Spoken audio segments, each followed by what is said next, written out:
Dobre.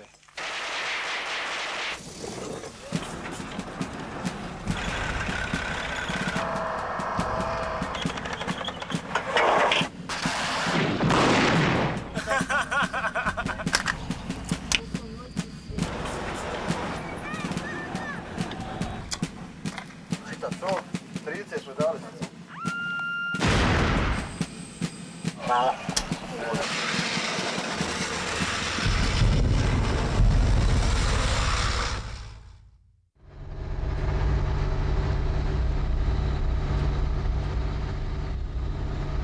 I've been here since January, so that was scary.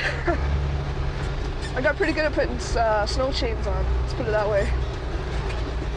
Once you've done it a few times, it's just like driving a Volkswagen.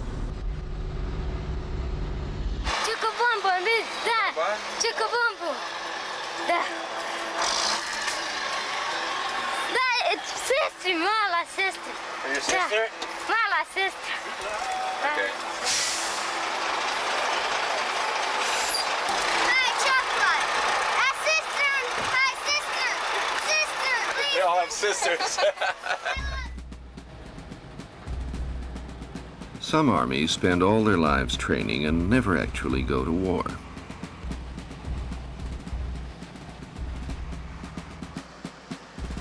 Other armies fight an occasional war, and the rest of the time they rot.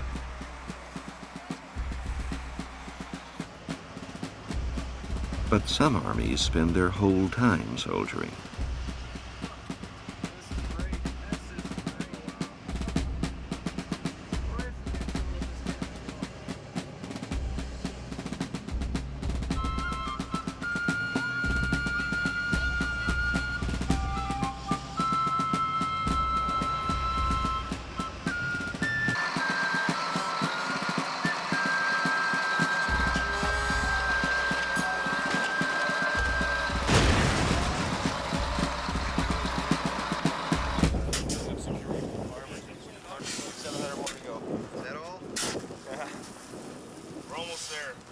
Princess Patricia's Canadian Light Infantry, former Yugoslavia, 1994.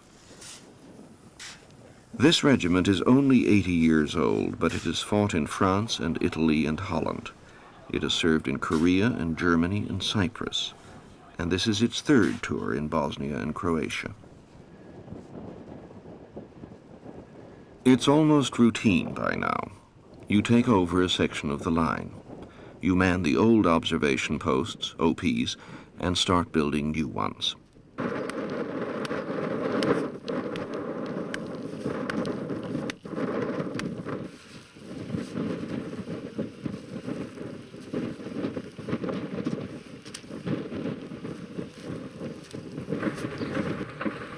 That's 50 cal.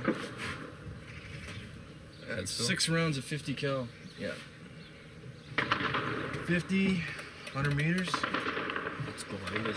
Yeah, coming from the, looks like the east, south direction. You count the shots and report them. Doesn't phase any of the people in the streets. Small arms burst of 10 to 15 rounds. If the OP is in a town, you put chicken wire around it to stop grenades. And above all, you make contact with the opposing commanders. I'm Lieutenant Colonel Ray Walasachuk, and I've been a soldier for 23 years. By far, what I'm going through right now as a soldier and as a commander is the most difficult of tasks, but the most rewarding of anything that I've ever done. Any of the military liaison, which I think we are, as Canadians, are extremely capable of dealing with any nation in the world, any of their military leaders on a personal level, did not exist here. They were not even talking to each other. Within 1 day of arriving, we established one as an operation, as an objective when we're here, that if we're going to accomplish some good, you've got to have the involvement of the other warring party in here. This is anti-personnel mines by moving, by wire connect. Colonel Walasachuk commands the other Canadian regiment in former Yugoslavia, Lord Strathcona's Horse. In all, there are over 2,000 Canadian soldiers in the Balkans. what we're going to be doing right now is just going across the bridge from OP Mike to what is we now call OP Papa. That was the OP that in fact was held by the previous battle group, and the Surge took it back from them. They captured them, held them a hostage, and then basically the Canadians had to pull back over here. In the last couple of weeks, we've developed good relations again with the Serbs. We are in the process now of today moving some Recce Squadron elements over onto the other side into Papa, and I'm simply going to go over and touch base with the Serbian commander, let him know that we're pleased with the cooperation, and have a chance to meet some of my command structure, make sure there's no problems.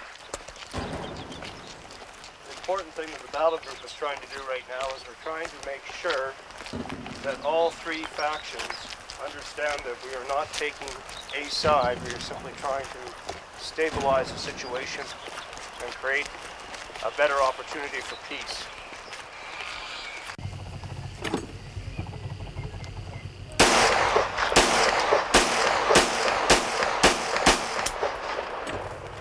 Nisha Meric is the Serbian brigade commander for the Iljaš area.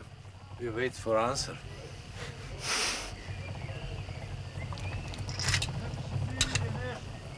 Narušio sam premirje.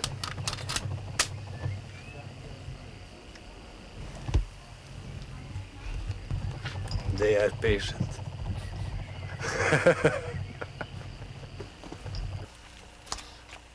There are three sides in this war at the moment, and the front lines are a tangled mess.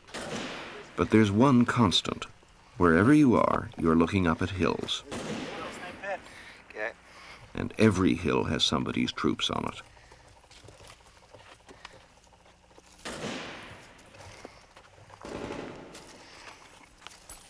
Now we don't want to shoot on the vehicles, but it's very important for the Muslim side because connect Kiseljak and Visoko. And village below us called Zbilje. And before war, that village was a Serbian village.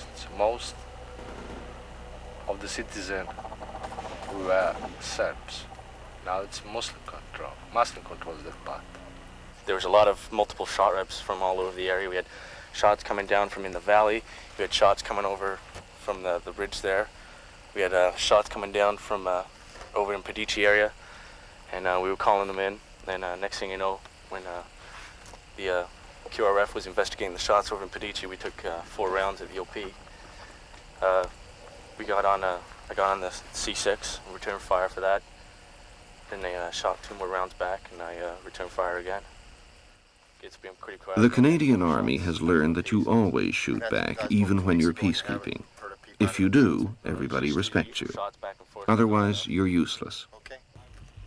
Vi ste još jedini You are the only u okviru one jednih nacija within the United Nations koji ste niste opredijelili ni za jednu stranu. who have not taken a side. Zato vas One ne poštuju. side. That's why we respect. Koji korektno ovo. Service Zato ste and otišli u respect. Goražde. The modest tent setup behind me is smack in the middle of the zone of separation. Some other people might know it as a buffer zone or a no man's land. But suffice to say that off in that direction is the Croatian side, and behind me, about a kilometer, is the Serbian side. Now, it's at this location where a lot of the hard and frank discussions about the practicalities of the ceasefire agreement, exactly how it's going to be implemented, how we're going to resolve violations are discussed.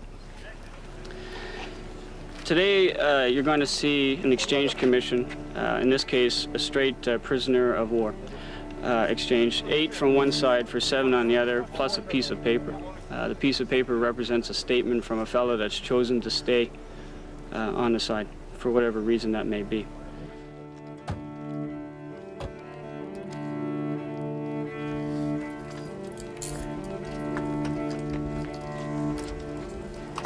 We provide security. We will do vehicle and weapons checks. Plus, we'll also block entry for anybody that's not authorized, other than the international organizations and the exchange commissions. A month ago, these men were trying to kill one another.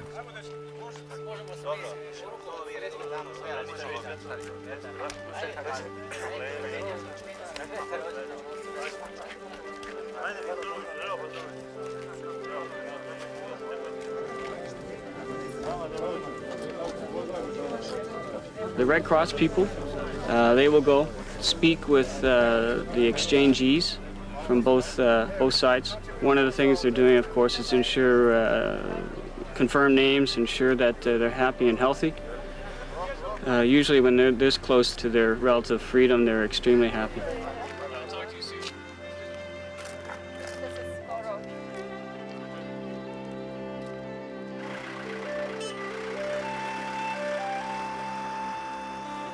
Establish a reputation for being tough but impartial, and it's amazing what you can get done. The Canadians followed up their success on prisoner exchanges by organizing exchanges of bodies.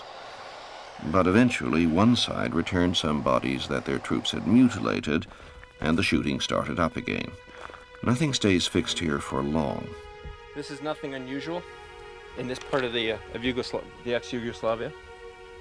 I've, along with some of the other liaison officers, have found many cemeteries like this. Gives you a real appreciation of the hatred that's in this country for the different ethnic groups. And as you can see, there's bones lying about everywhere, here. See, they've dragged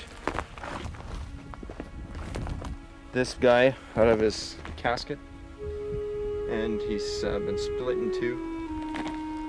His skull and jawbone is down here.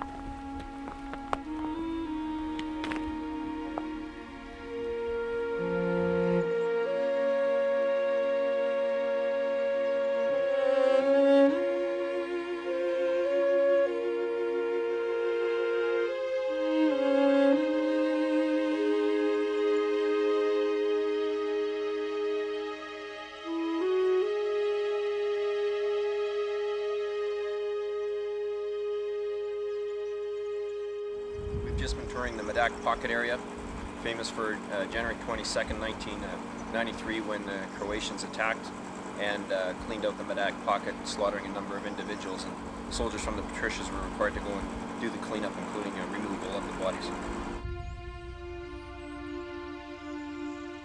Hello, my name is Corporal Tilly. It's my second tour over here in Croatia. First one was with a 2nd Battalion, Winnipeg, and we rolled into a Medak Pocket. There was Croatians everywhere.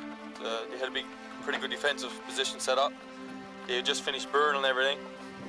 Most stuff was on fire. They had a lot of people were killed. A lot of dead animals, cows, bulls, chickens, sheep. The place was mined up pretty good, and a lot of civilians were in the hills. They used them as, I guess, more or less pack mules, and then killed them in the hills. Found an older lady. She was shot up the back with a machine gun. She's buried just out in front of their position. Found another young boy we dug up one night with a backhoe. He was about 16, I guess 17. Yeah, we found 6 or 7, I guess, all through one main road. And then our patrol found 3 in the hills.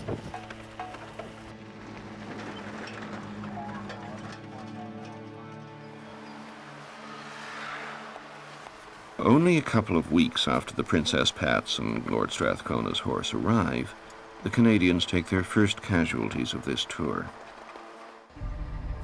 There are an estimated 600,000 mines in the Canadian area of operations. Well, he only lost his lower legs on that one. But if you're going to control it, you have to move around despite the risks.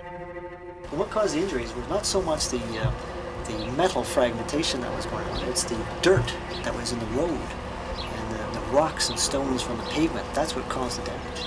It acted like a sandblaster, and it just blasted the meat and the flesh right off the body. That's a hell of a message. Oh, geez, I guess it is. I guess every time you go into an operation, my feeling is that it's good to get bloodied early, and it's a hard thing to say. But I think what it has done for us, it has awoken in the soldiers that sense that we are in a theater of operations, we are in a theater of war, and that accidents do happen.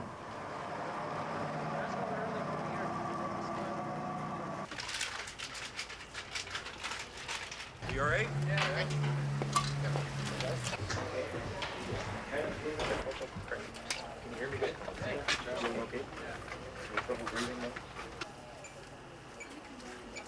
Since Canadian troops first came to the Balkans, 10 soldiers have died and 71 have been seriously injured, mostly in mine blasts and road crashes.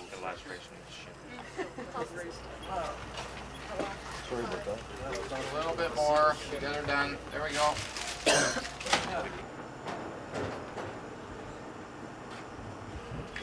One, two,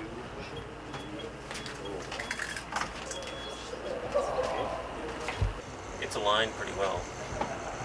But anyway, he's got a fractured spine. Yeah, I know. It is a dangerous job, and it's every soldier that's out there, no matter how innocent his tasking could seem. You've got to be aware that there's danger lurking in the grass and on the side of the roads.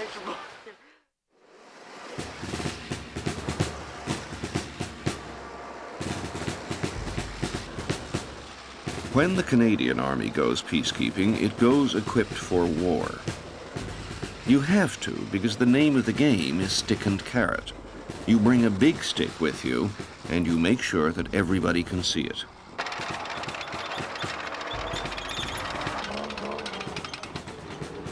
Today what we're going to do is we're going to do a range practice, basically for the morale of my troops. We're going to fire a few missiles downrange. The tow weapon system, basically, it's a long-range anti-armor missile system.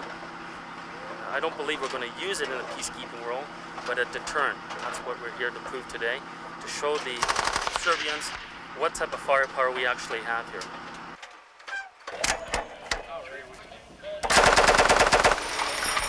Okay. The optical sight is attached to the missile control set, which is attached to the back of the missile through the wires that hang out the back.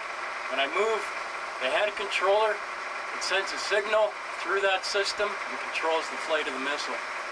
And that's how we kill tanks. You don't try to impress both sides at once, of course. This morning, it's the Serbs' turn.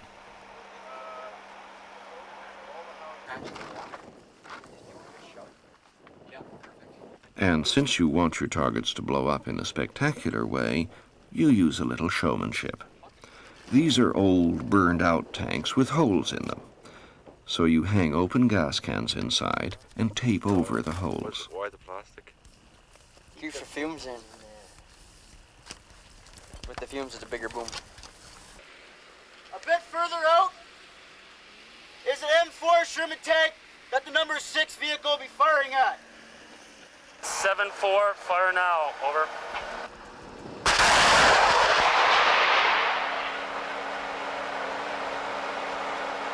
Looking good, looking good.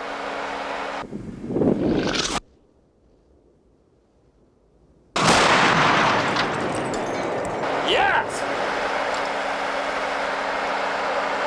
7-4, good shooting. 7-2 Alpha, stand by. 7-2, fire now, over.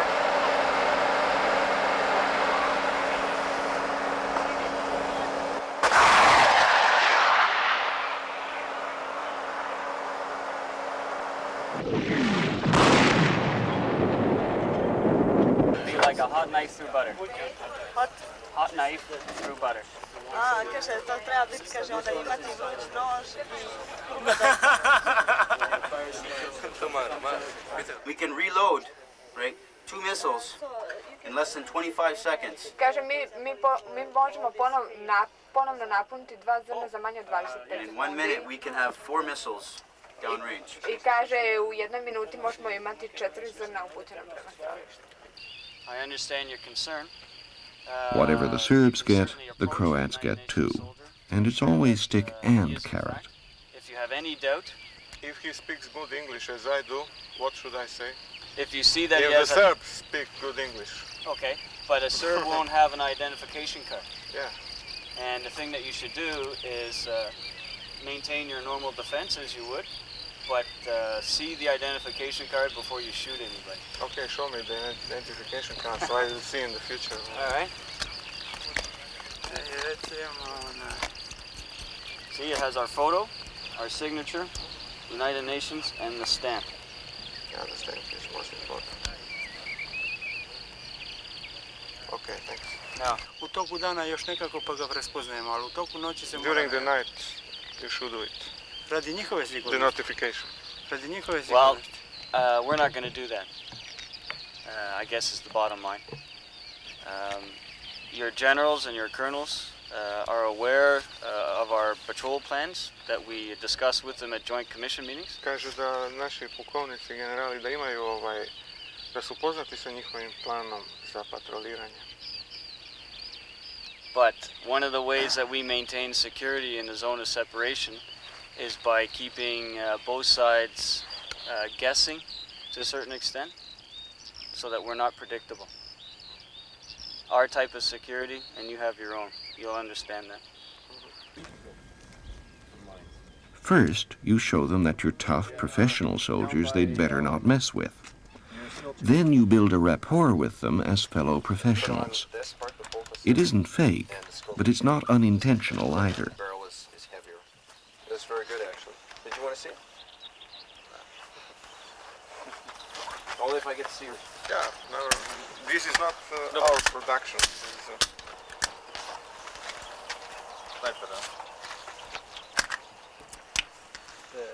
is, the scope is good for both day and night. Zakočen ti.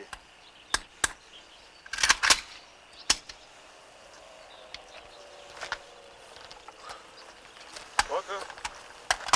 Made in Canada. Yep.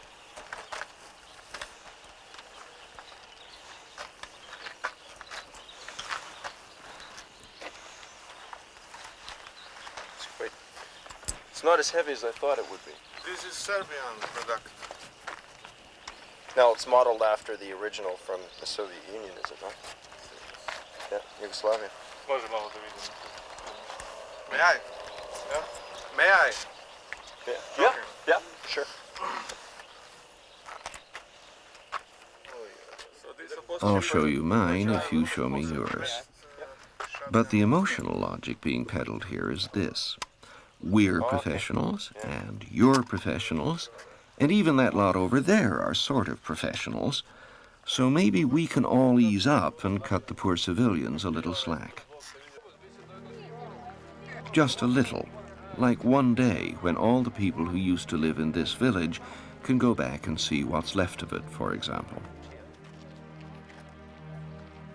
Essentially what we provided was the security in place, both presence. We wanted to make sure that the blue helmets and the blue flags are out there because that's a confidence building measure for them to actually go back into the village. But also for the other side to know that this undertaking that was on was in fact part of a UN operation and that things should be left alone. And in fact there was no incidents today.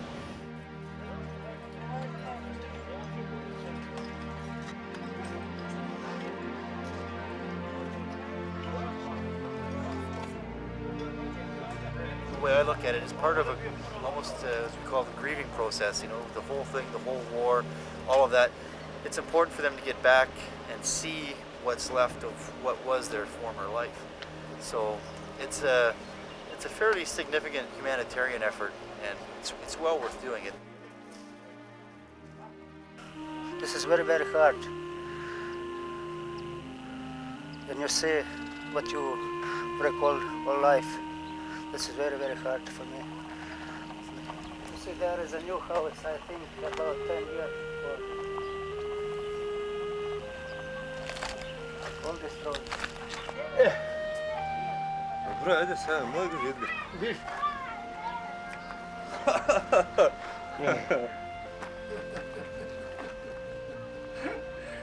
Da skopa ti ovo kad ja volim, ti drugačije govorio.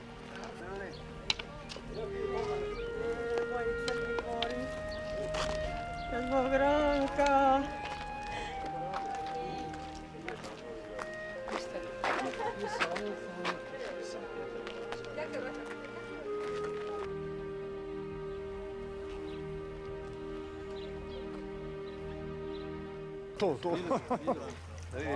The commanders can make their deals and decent things get done. But up in the hills there are lots of men who are not professionals. Bored, half-trained soldiers who are often drunk by lunchtime. And if there's no enemies to shoot at, well then you just snipe at anything that moves. Hvala.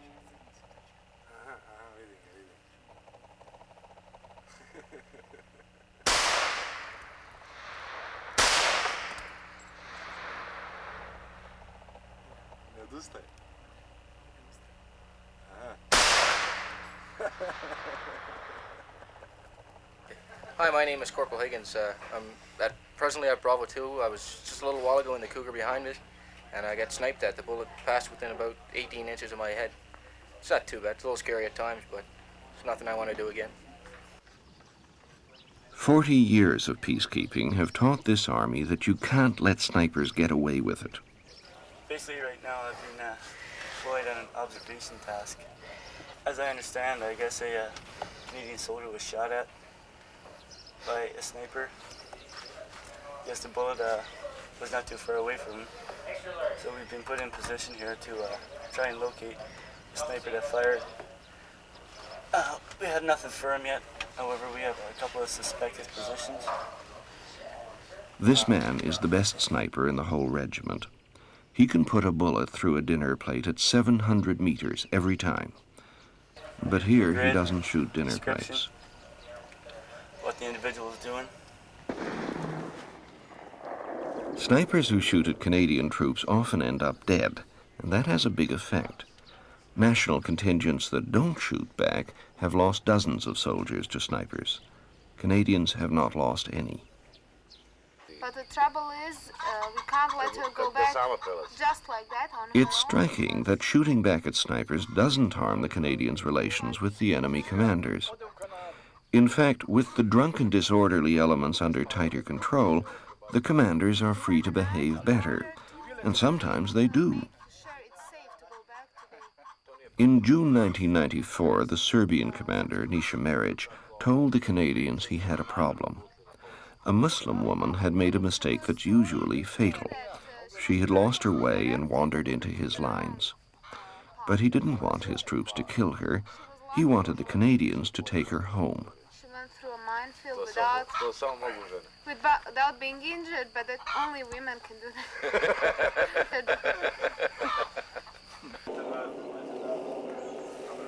He wants she's likes to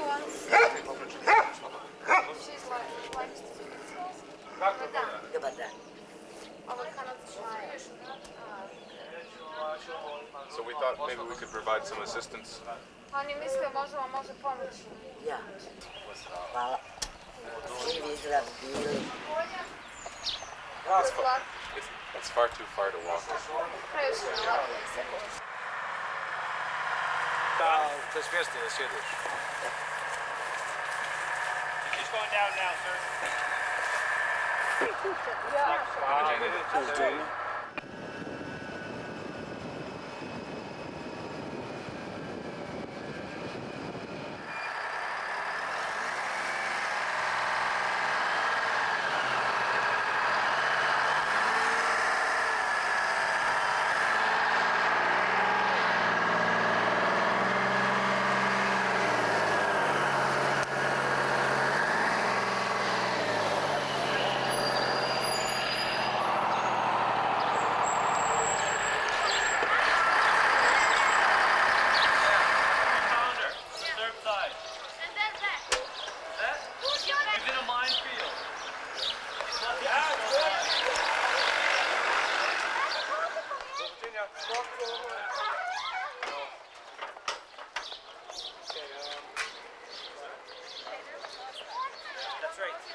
This is an older couple who are Serbian living in a little town called Zabilje, just south of Visoko.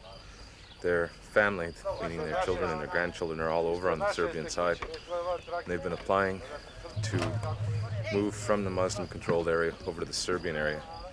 They've received permission to do this through a long process of documentation, However, the physical move of these people has become very difficult. Basically, they're abandoning their farm and everything that they've worked for over their lives in order to be with their family. I was asked yesterday to see if I could help, and I can't think of a better way to spend the morning.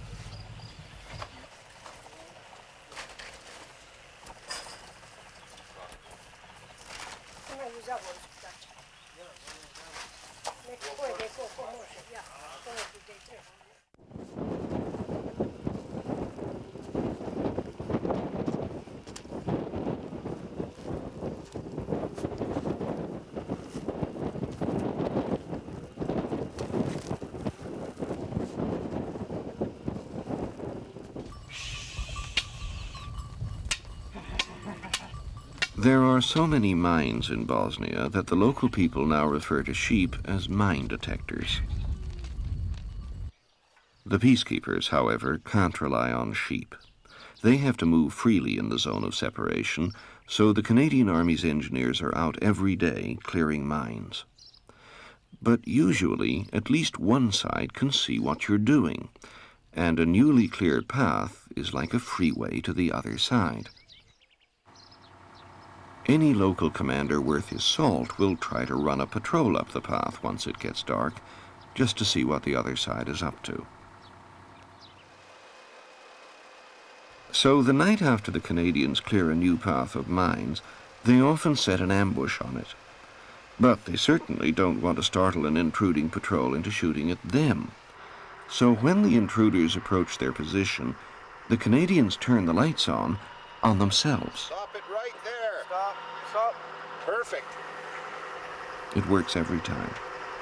We're on top of Mount Petrum right here, looking through the Nodler. We're looking at the town of Stebani. What we've got is a couple of people gathering around their town hall. We're in the process of observing them and finding out what they're doing. We still have 5 probable Serbian soldiers at the town center of Stebani. Looks like they're either planning or looking for something. They all seem to be carrying AKs. Doesn't appear that they've fired anything yet. However, it's a possibility that they might be our people who fired the mortars earlier.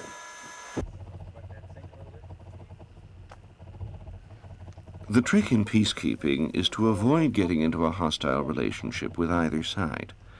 When Colonel Wolasechuk invites Commander Maric to go fishing, he accepts without hesitation. Serb secret weapons. This is one of the best, how do you call those, baits? This is Bojnik, 4 kilometers from Sarajevo, and the name of the river is Bosnia. The Bosnia River divides Bosnia in half. It goes right through our area of operations, and it provides us with right now it's providing us with a little bit of enjoyable entertainment, where otherwise it's just an obstacle between people.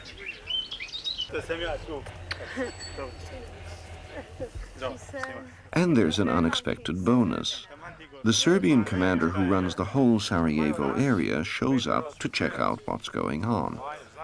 It's the first time the Canadians have been able to meet him. Nation explained that there's a competition going on, and he says I had a report about proper intervention here, so I came to see what's happening. You can take a flight jacket. Yes. You're absolutely safe here on this territory. Everybody is walking a narrow line here. Sort of friends, but certainly not allies. But it does help to preserve the fragile ceasefire in the Canadian zone.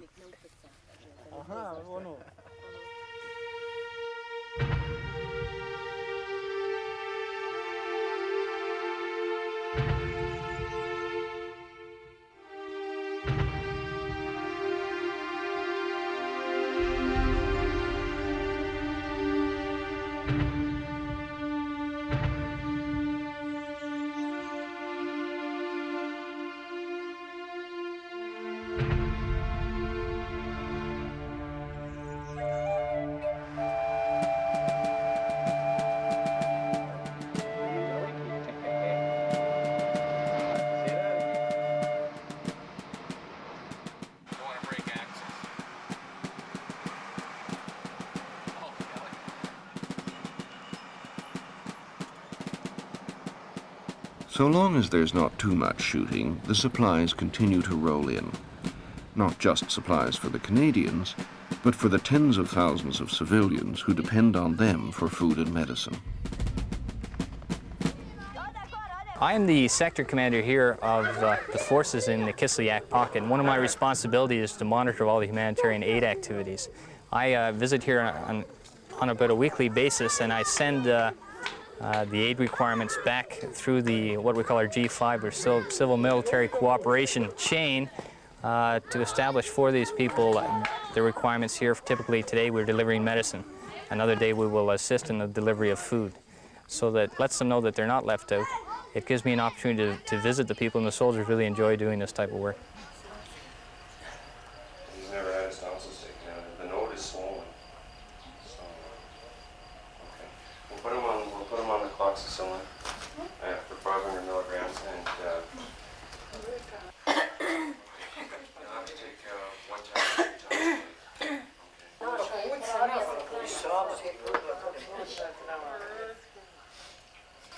It's bad. It's really bad. It's, I can see why the MO came. I remember when he came back that day, and I said, "What's wrong, Doc?" And he was really shaken up, and I can see why he's shaken up. This is terrible.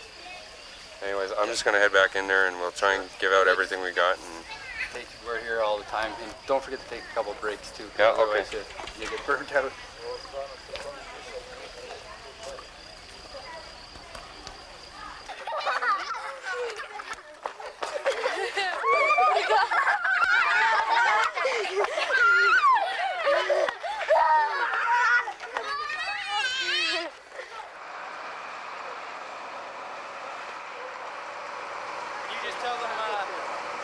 Watch out of the way, we're going to back up there.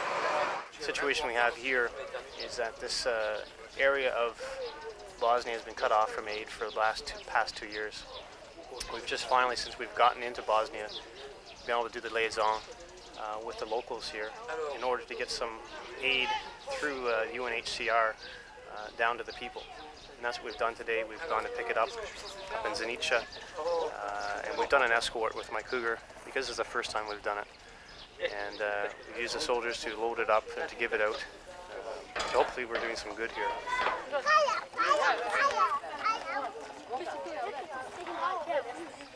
This aid is specifically for pregnant ladies, lactating women, and children from 1 to 5. It's mostly high-protein biscuits, dried milk, and orange juice supplements. So the people will come in, they'll fill in the documentation to prove that they qualify for this aid, and we'll give it directly to them.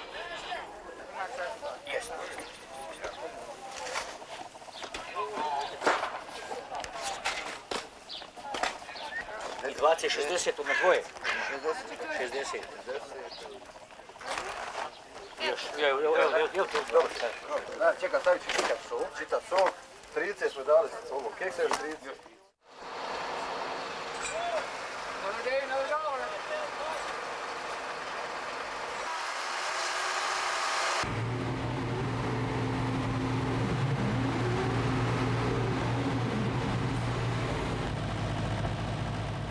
The convoys roll every day around the clock. It should take them about 5 hours to make it over the mountains from the Adriatic Sea to the Canadian zone. But what with accidents, landmines, roadblocks, and sniping, it often takes up to 36 hours.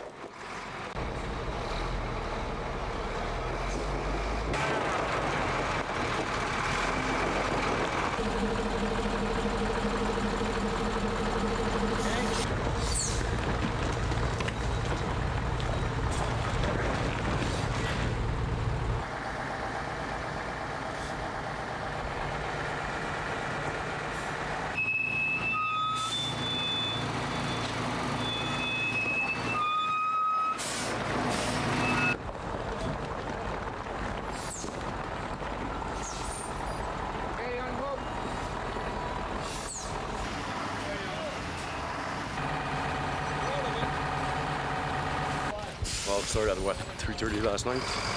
It's 8 o'clock, so 4.5 hours.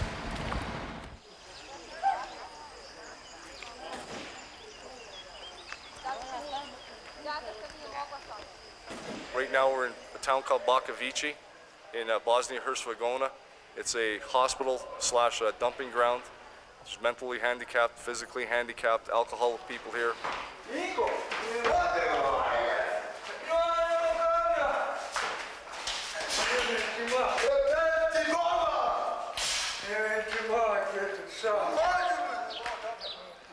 The Canadian first contingent that came over originally found the hospital. It had been totally abandoned. There was no staff here. Right now the staff out there is a bunch of volunteers from a town that's up in the mountains. You can hear the bell ringing from right now, a place called Atagici. All the original nurses left. They fled because of the fighting. The patients basically ran astray. They were throughout the countryside. Eventually they were rounded up again through both the Canadian soldiers, some of the UNHCR personnel.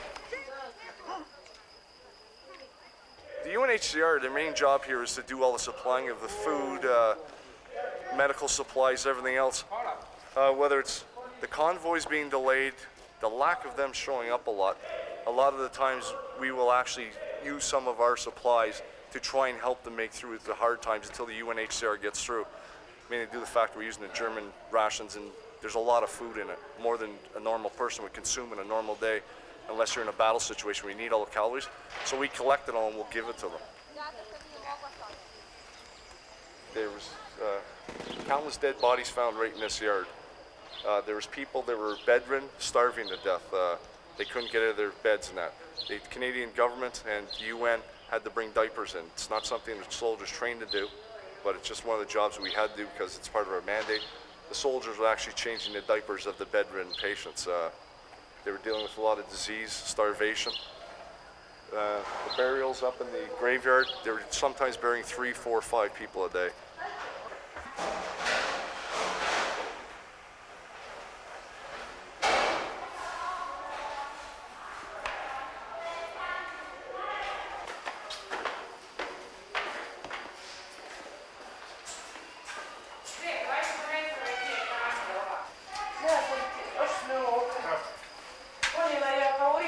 When the patients ran wild, one ran even wilder. His name is Pavo. Pavo got a hammer and started hunting down and killing his fellow patients.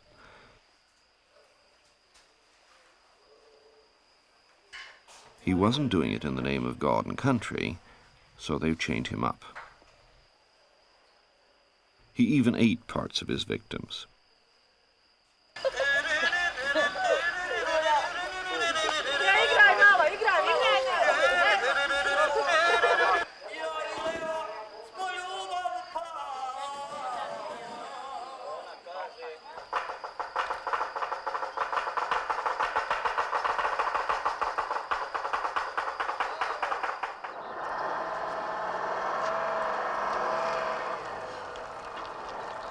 Today, the Canadians are escorting a busload of civilians down a stretch of road they call Sniper Alley. Anita. Veronica. It's a weird kind of war. Why would anybody want to kill these people? And directions where they fired from is Gračanica.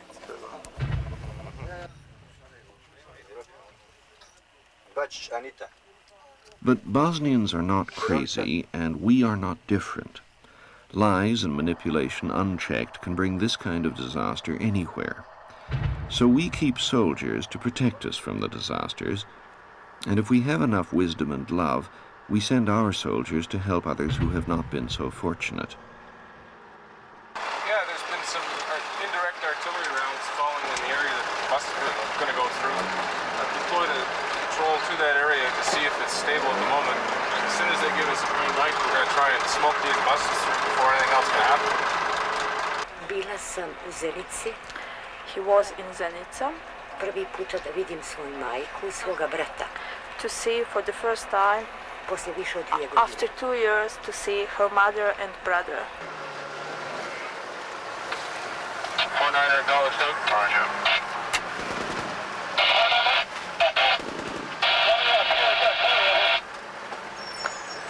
49er, roger out to you. 4-2, move now, out. 4-2, Foxtrot, getting from that Moscow. Area Sir, it is just around the corner as you're entering into Sniper Alley, over.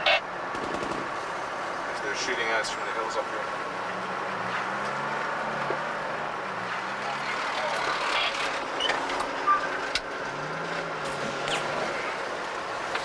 They're shooting at us as we go into the corner from the left, over.